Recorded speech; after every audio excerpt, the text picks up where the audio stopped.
ಸಾಮಜವರ ಗಮನ.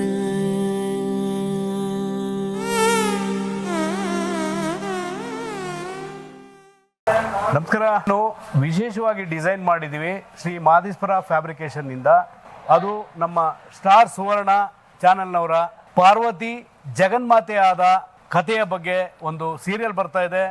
ಸುವರ್ಣ ಅಖಂಡ ದೀಪ ಅಂತ ರೆಡಿ ಮಾಡಿದ್ದೀವಿ. ಸಿಗಂದೂರು ಚೌಡೇಶ್ವರಿ ದೇವಸ್ಥಾನದಲ್ಲಿ ಆಗ್ತಾ ಇದೆ. ಎಲ್ಲರೂ ಈ ಸೀರಿಯಲ್ನ ವೀಕ್ಷಣೆ ಮಾಡಿ ದೇವಿಯ ಕೃಪೆಗೆ ಪಾತ್ರರಾಗಬೇಕಂತ ಈ ಮೂಲಕನೂ ಕೇಳ್ಕೊಳ್ತಾ ಇದ್ದೀನಿ ನಾನು. ದೀಪ ಇದೇನೆ ಅಖಂಡ ದೀಪ. ಇದರಲ್ಲಿ ನಿರಂತರ ಜ್ಯೋತಿ ಉರಿಯುತ್ತೆ.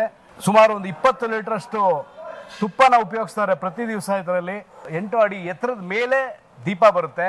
2 ಅಡಿ ಅದು ಸುತ್ತ 3 ಕಡೆನೂ ನಿಮ್ಗೆ ನೋಡಕ್ ಸಿಗುವ ರೀತಿಯಲ್ಲಿ ಗ್ಲಾಸ್ನ ವಿಸಿಬಿಲಿಟಿ ಕೊಟ್ಟಿದ್ದೀವಿ.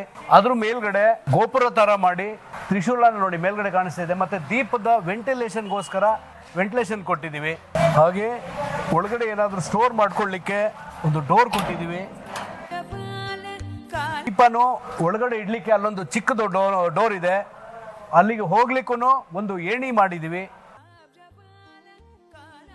ಈ ದೀಪಕ್ಕೆ ಎಣ್ಣೆ ಹಾಕ್ಲಿಕ್ಕೆ ವ್ಯವಸ್ಥೆಗೋಸ್ಕರ ಒಳಗಡೆ ಹೋಗಿ ಎಲ್ಲರೂ ದೀಪದ ಎಣ್ಣೆ ಹಾಕ್ಲಿಕ್ಕೆ ಕಷ್ಟ ಆಗುತ್ತೆ ಅನ್ನೋ ಉದ್ದೇಶಕ್ಕೆ ಇಲ್ಲಿಂದನೇ ವ್ಯವಸ್ಥೆ ಮಾಡಿದ್ದೀವಿ.